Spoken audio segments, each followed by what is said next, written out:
करटुल्याची भाजी, काही भागामध्ये कंटोले सुद्धा म्हणतात. कंटोले स्वच्छ धुवून पुसून कापून घेऊया. कंटोल्याची भाजी ही पोटाला हलकी, रक्त शुद्ध करणारी आणि आरोग्यासाठी अतिशय फायदेशीर असते. पावसाळा आला, रानामध्ये हिरवागार गारवा पसरला की बाजारात दिसू लागते कंटोल्याची भाजी.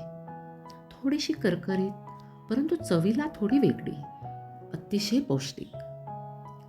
भाजीसाठी आपण शेंगदाणे आणि मिरच्या खमंग भाजून घेतल्या आहेत.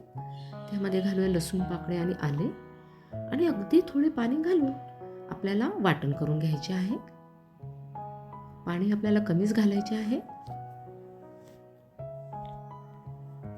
तेल तापले की त्यामध्ये घालूया हिंग, मोहरी घालूया.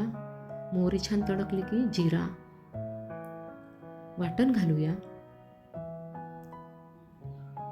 हळद, 1 चमचा धनाजिरा पावडर आणि अगदी चिमूटभर मसाला. आणि आपल्याला तेल सुटेपर्यंत हे वाटण परतून घ्यायचे आहे.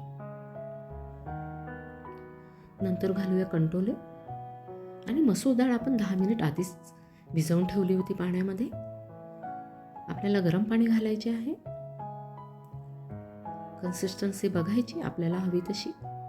चवीपुरते मीठ घालूया आणि 10 मिनिट आपल्याला भाजी शिजवून घ्यायची आहे.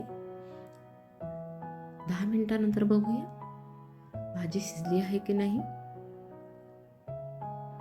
छानपैकी कंटोले शिजलेले आहेत. कोथिंबीर घालूया. आपली भाजी तयार आहे.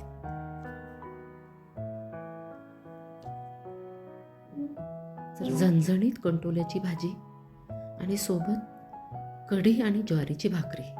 वाह, क्या बात है. तर भेटूया पुढच्या रेसिपीमध्ये. तोपर्यंत हेल्दी खा, स्वादिष्ट खा आणि आनंदी रहा.